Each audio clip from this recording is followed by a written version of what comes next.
Ça va bien? Hey Martin, comment ça va, man? Ah oui, ça va bien. Yes. Hey, c'est drôle, je te vois ici aujourd'hui. Ah ouais? La dernière fois, on s'était parlé un peu, mais tu devais partir, je sais pas trop, tu avais une émission où on parlait de culture, puis tu avais des questions fort intéressantes. Puis je trouvais ça plate que tu partes comme ça. Good. Ben écoute, on peut continuer notre jasette en dedans si ça te tente. Ben là, on va là. Une petite bière au Vieux-Saint-Pierre? Au Vieux-Saint-Pierre, c'est en haut, on s'en va au Peace. Au Peace Bar? All right. Ouais, c'est cool.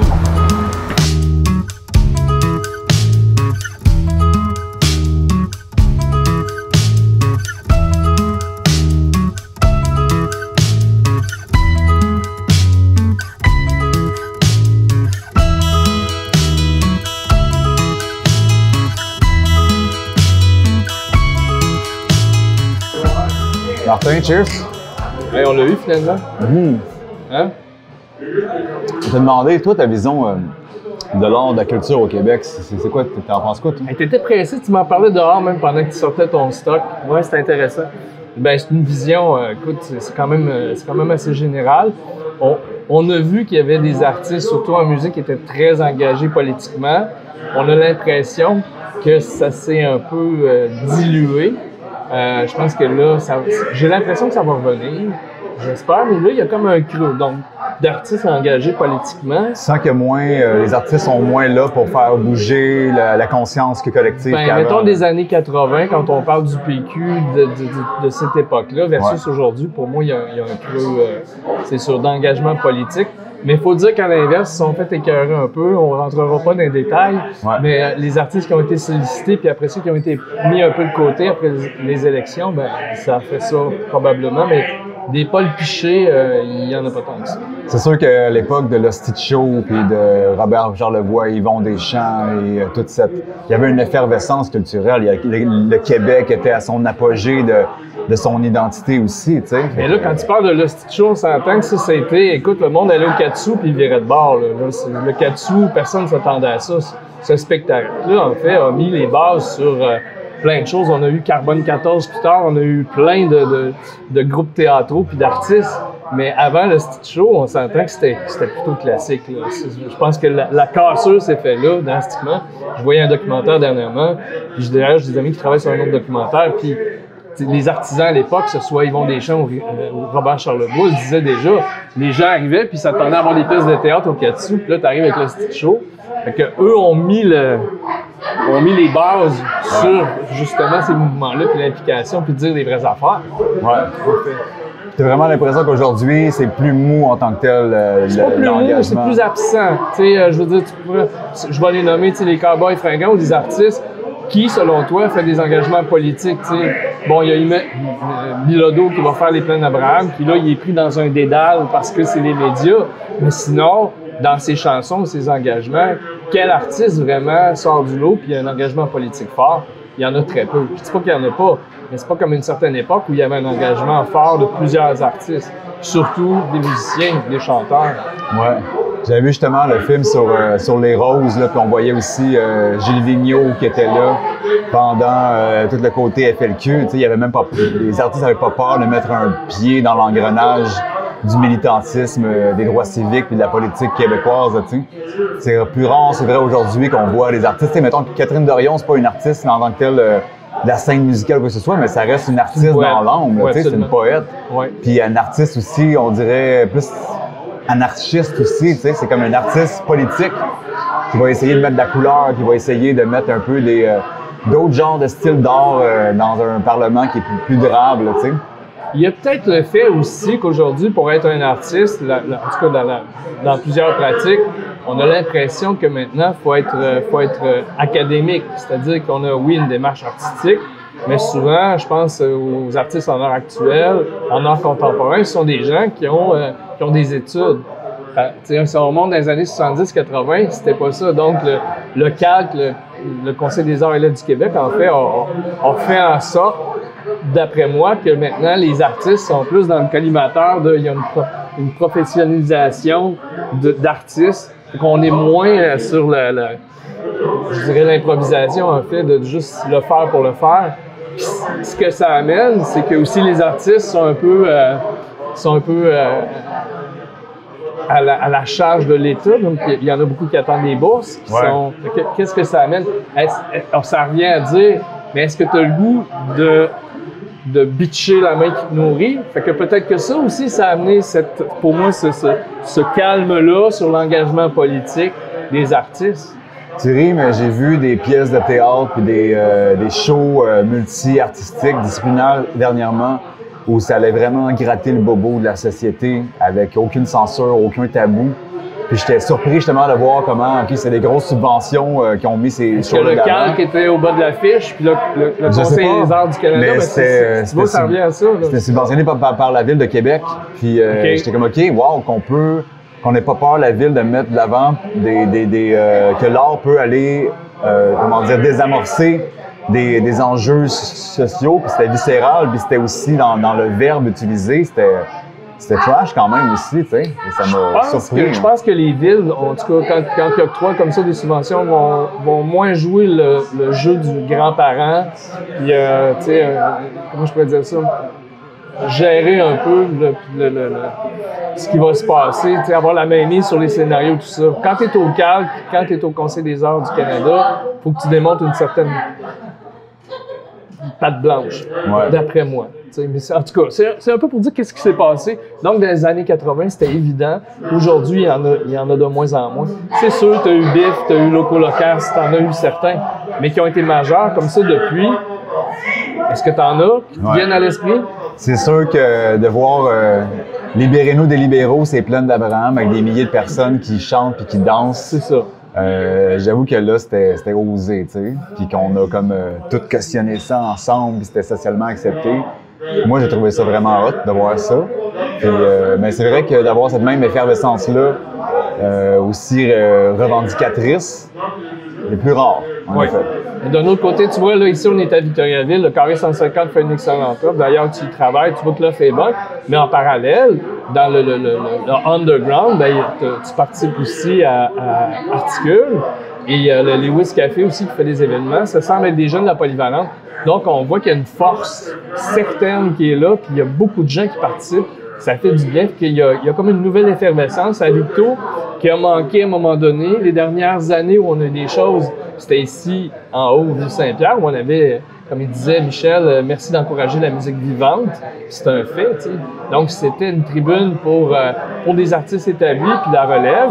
C'était magnifique. Puis à un moment donné, bon, c'est disparu. Le Carré 150 est arrivé après, Dieu merci. Donc, ça a pallié un peu à ce manque-là. Et là, il y a ces jeunes-là. Fait qu'on a l'impression que, du moins, notre région Victo revit un peu, là, avec justement ces satellites-là en ville. Là, ça fait du bien. Ouais. Non, c'est clair, on est quand même, somme toute, pour une ville de petite envergure, tu sais, presque 50 000 habitants. Je trouve que culturellement, on est vivant, on est vibrant, tu sais. Ben, tu sais, il n'y a pas de département de musique en tant que tel au cégep. Oui, il y en a. C'est sûr qu'à Polyvalente, c'est très fort. Mais après ça, au niveau, tu as théâtre, cinéma un peu. Mais en fait, déjà au niveau collégial, artistique, ben, c'est comme je t'ai dit, il y a le cinéma un peu, mais de pointe, pas tant. Donc, c'est super intéressant.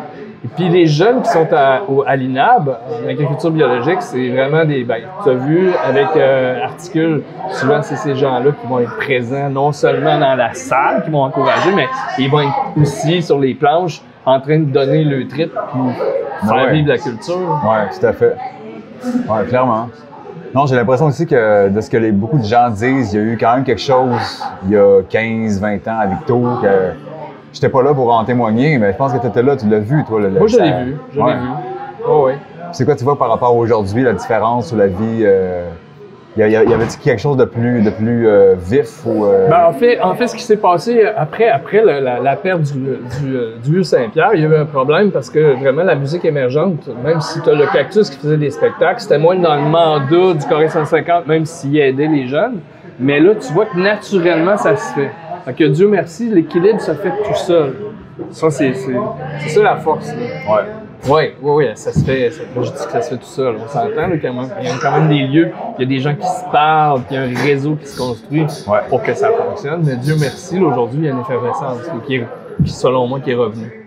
Est-ce que tu sens que la réponse du public est différente aussi? Il y a peut-être, est-ce que les gens sont peut-être plus réticents à explorer des nouvelles avenues artistiques? Il y a peut-être que, mettons, il y a tellement de contenu télévisuel extrêmement magnifique. On s'entend qu'avec l'offre de Netflix ou Disney+, on a accès à tellement de choses incroyables qu'après ça, de sortir en ville, aller voir des shows. Ben, à l'évidence, si t'es producteur puis tu fais du théâtre expérimental, c'est un peu de dire je vais faire un festival de musique actuelle puis je vais m'attendre à ce que ma ville m'encourage puis que j'ai juste des spectateurs qui viennent de Victo. Ouais. Ben non, le FIMAV ne vit pas dans sa tribune de spectateurs. Il y en a, je ne dis pas qu'il n'y a pas de gens de Victo, mais Dieu merci, il y a des gens d'ailleurs. Sinon, quand tu t'en vas dans des trucs pointus, on parle, tu me veux aller, je fais des trucs avec Atsa. Si tu fais des choses comme ça un peu plus pointues, ben à Victo, ça dérange un peu. C'est bien correct, là. Mais là, tu déstabilises les gens. Ouais. Ouais. Fait que faut quand même ton offre, faut que tu la calcules, tu sais. Tu fais des shows de spectacle, des shows d'humour, pardon, tu vas avoir ta base, après ça, là, t'oses faire quelques affaires, puis tu vas avoir un équilibre selon moi.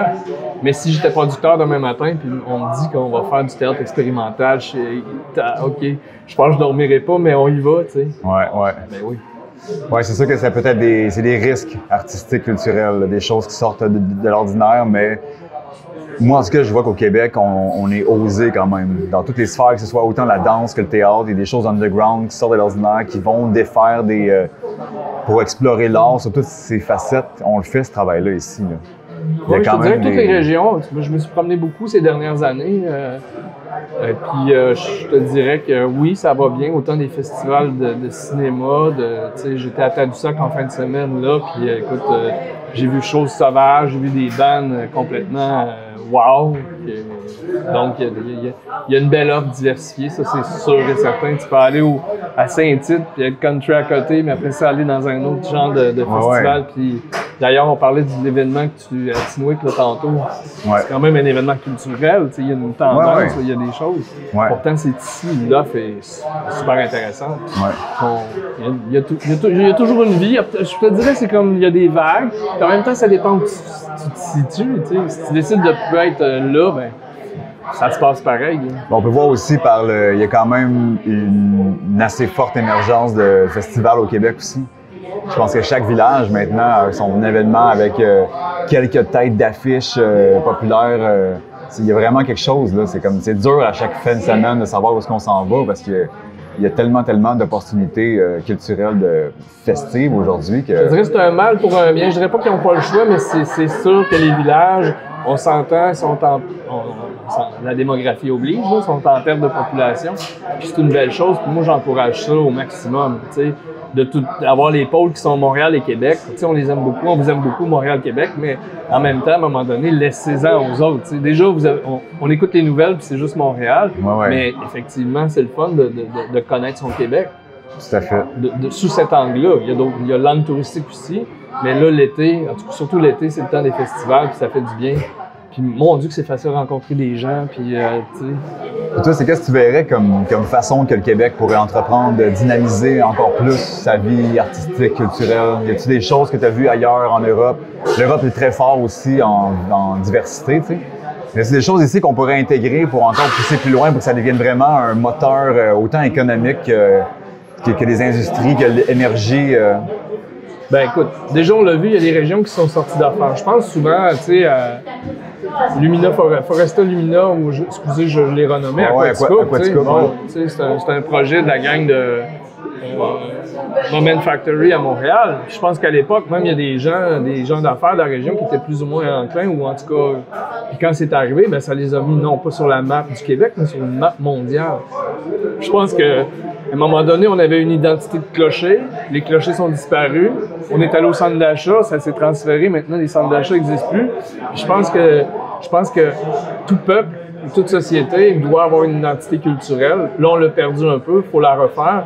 Donc, ça serait en plein de temps de prendre la balle au bon, de changer le modèle d'affaires. C'est-à-dire que là, on voit que les producteurs en arrachent parce qu'ils sont même pas capables de savoir s'ils vont faire des shows l'année prochaine parce que on est en 2023, en passant, tout augmenté partout.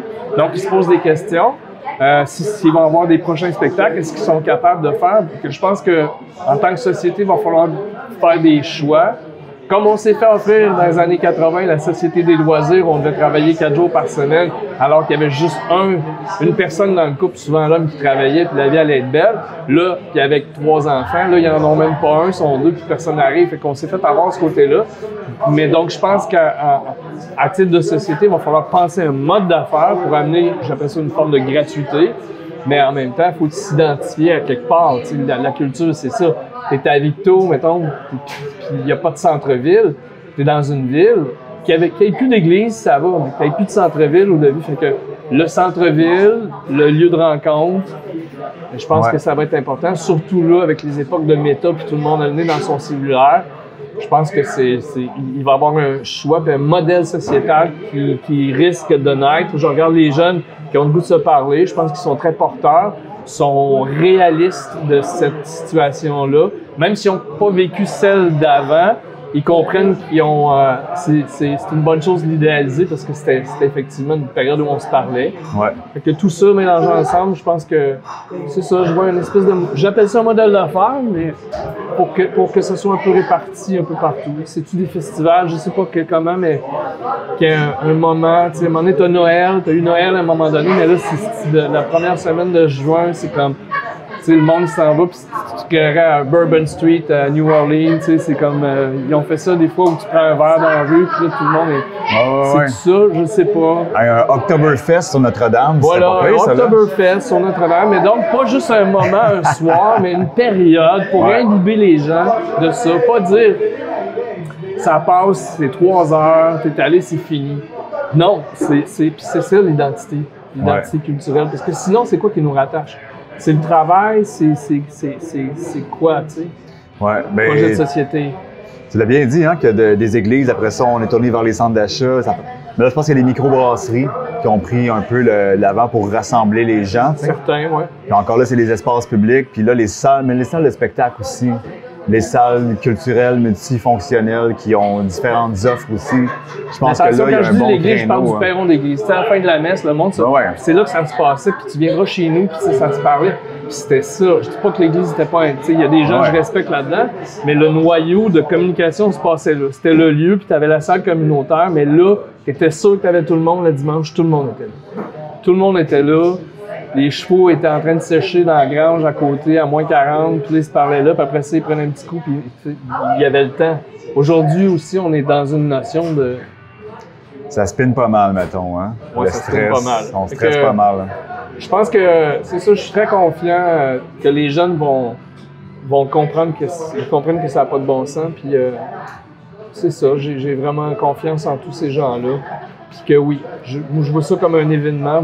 Ça peut être n'importe quoi, mais qu'il y ait vraiment des phases dans l'année où, à un moment donné, là, tu décroches. Puis, ouais. C'est ça. Mais encore là, il faut que ça vienne autant du peuple que de l'État. Oui. Faut que le ben, peuple, faut que le peuple avant. L'État, je pense qu'ils ont déjà en masse de choses à faire. Ça va, mais l'État, je pense qu'ils peuvent accompagner. Mais là-dessus, je serais souverain. Ça serait non négociable. Ouais. L'État, je ne vais pas faire de la politique, mais je pense que c'est important que le peuple redevienne souverain dans son idéologie, donc ses idées, donc sa capacité à se réinventer. Puis parce que, tu sais, en même temps, à un moment donné, c'est les rouges qui sont au pouvoir, à un moment donné, c'est les bleus, que tu risques de te faire maganer ton projet.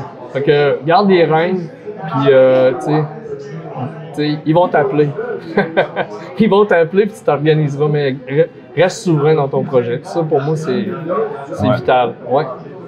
Ouais. Que la culture se vive, comme on dit, grassroots. Il faut que ça devienne une culture. Si la culture, c'est quelque chose qui se fait, tu sais, le gouvernement, il n'y a pas rapport dans Noël. Noël, ça s'est établi avec le temps. Ouais, c'est vrai. C'est la même structure. C'est quelque chose qui s'est construit par le peuple. C'est plus un système de valeurs là, que tu veux dire. C'est au peuple de pouvoir le mettre d'avant, ce système-là. Ça, j'y crois beaucoup. Ouais. Parce que on va tout retourner travailler. Inquiétez-vous pas, là. Ceux qui vont dire, mais là, ça n'a pas de bon sens. Non, on va tout, tu sais, tout le monde, on est poigné dans le giron pour encore un bon bout, là. Tu sais, la société de loisirs, ça a été bien vendu. Pour ceux qui connaissent ça, ceux qui ont entendu parler de ça dans les années 80, ça nous avait été vraiment amené par le gouvernement, puis c'était poussé, tu sais. C'était très sport intéressant. La société des loisirs, ça le dit, tu sais. mais on n'y est jamais passé proche. Ouais. Fait que c'est ça. Donc, ça revient à ce que je t'ai dit. Une offre gouvernementale qui fait comme, si tu changes de gouvernement, finalement, c'est que si le peuple décide, l'autre n'a pas le choix de suivre. Peu importe sa couleur. C'est la force du peuple. Là. Peu importe sa couleur. La culture populaire, justement. Voilà. C'est pas juste par les arts que ça passe, c'est par l'idéologie, c'est par les valeurs, les vertus, ce qu'on transporte quand on est comme ensemble, en groupe. Puis refaire cette identité-là, tu sais, en fait, on était un peuple québécois, on français, québécois, avec l'autochtone, on avait toutes ces choses-là, mais maintenant on s'en vient multi-ethnie, mais on est en train de, on va toujours modeler cette culture-là, mais c'est une culture très ouverte selon moi, tu sais, en général, et que c'est là qu'on est en train de la remodeler, là, c'est le temps, donc, pour moi c'est en plein là que ça se passe. Ouais, tu sens qu'il y a comme un tournant dans l'air du temps qui fait en sorte qu'on pourrait surfer sur un nouveau nuage, là, ou... Je sais pas ce que tu veux dire par surfer sur un nouveau nuage. Ben, s'il y a quelque chose autant dans la tendance ou dans l'actualité qui fait en sorte que on pourrait comme engendrer ou comme manifester. Ben écoute, moi je pense que comme peuple, comme peuple, on est très autosuffisant dans la mesure où on pourrait faire nos affaires, mais là, avec le côté justement avec les gouvernements puis pouvoir accoter le rythme mondial, ben là on est dans l'immigration, on va en avoir 60 000 par année là, bientôt, tu sais. Et on va être français et tout ça, mais c'est des gens d'ailleurs.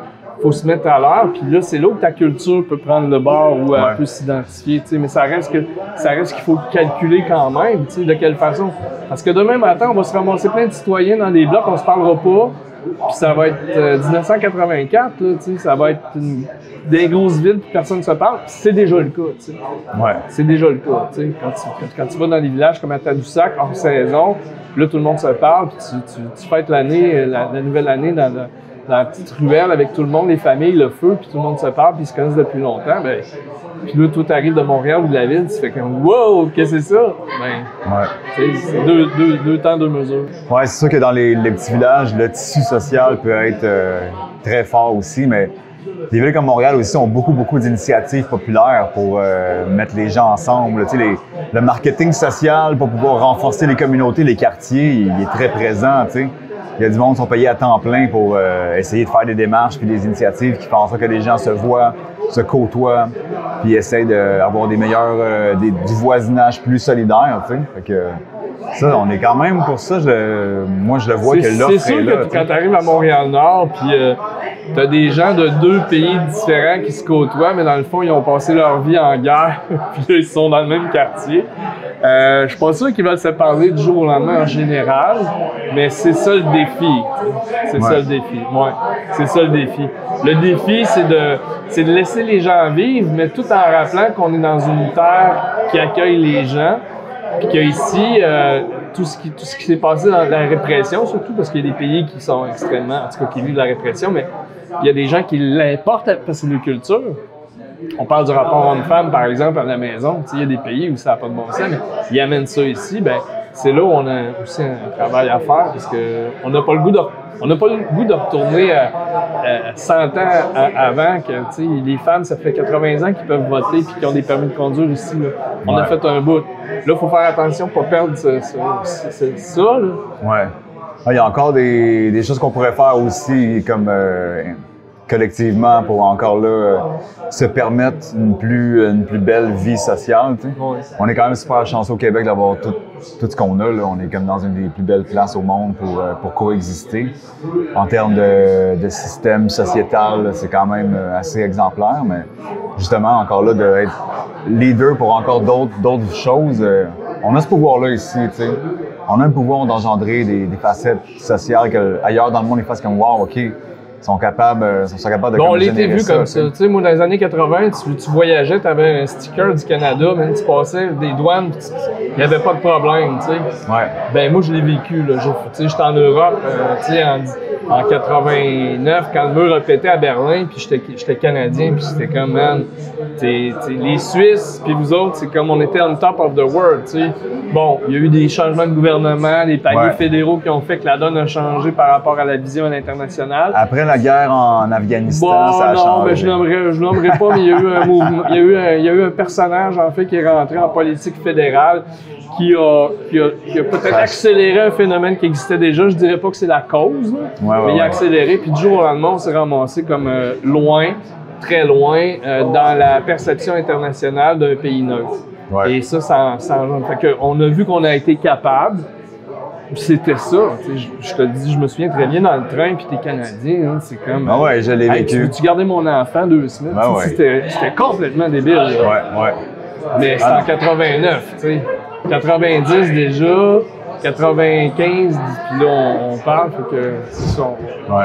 Il faudrait redonner la gloriosité au drapeau, justement, qu'on n'a pas honte de le porter, mais ce que ça représentait à l'international dans le terme de comme genre l'écho que ça avait. En fait, le problème, c'est que c'est comme dans la vie. Tu vas passer ta vie à faire des bonnes choses, des bonnes actions. Tu vas faire du bénévolat. Tu vas toujours être proactif. Tu vas toujours être là. Tu as fait toujours de la merde dans ta vie. Toujours de la merde dans ta vie. Tu fais une bonne action, même tout le monde est comme « Ah, il est vraiment hot. » C'est une société qui est comme ça en général. Je dis pas que tout le monde pense comme ça, mais c'est comme ça. Donc, c'est un peu la même chose pour, mettons, l'aura de notre pays. On a toujours bien fait, mais à un moment donné, on a fait une gaffe ou deux. Paf, on s'est fait tasser, puis on est revenu. Écoute, tu regardes dans les sondages, on est loin. Loin de quoi? Ben, au niveau de... au niveau de l'appréciation de notre pays à l'étranger, partout, si tu fais le survey mondial de comment était le Canada en 89 versus aujourd'hui, c'est comme si pas la même affaire. Ouais. Donc, c'est ça que je dis. Tu passes ta vie à faire des bonnes actions, tu fais une gaffe, t'es barré à vie, tu fais de la merde toute ta vie, tu fais une bonne action un jour, même t'es gars, on va voter pour toi. C'est ça, là, désolé, là, ça. À l'aube de 60 ans, je peux te dire ça. Ça, c'est une certitude. Pour moi. Fait que si dans le fond, on a fait quand même du chemin en tant que société. Il y en a encore pas mal qu'on pourrait faire. C'est juste question, il faut qu'on s'investisse dans la culture humaine. On parlait de culture, des arts et tout ça, mais au-delà de tout ça, c'est la culture humaine qui importe le plus, dans le fond. Puis, beaucoup, mais là, la politique prend beaucoup de place. T'es gauche-droite, tout ça, puis tout le monde est un peu à l'afflux ou à la traînée de la politique, mais en même temps, puis ça t'empêche d'être souverain. Ça, c'est clair, parce que le monde dit gauche-droite, quelle belle invention d'ailleurs, tu sais. Ben ouais. Je veux dire, le monde, il me traite de gauchiste, mais dans le fond, des fois, je suis complètement à droite, je suis complètement à gauche, des fois, je suis dans le centre, des fois, je suis même pas là, tu sais, mais on dirait que c'est ça, c'est une belle invention. Puis là, à ce moment-là, on est capable de cataloguer, mais l'important, c'est d'être souverain dans tes affaires, puis tu t'amalgames avec les gens avec qui ça fonctionne, puis tu laisses le monde. L'idée, c'est de laisser le monde vivre, tu sais. Bien dit, Simon. Laissons le monde vivre. À la culture humaine. À la culture humaine. À la bière, sans alcool.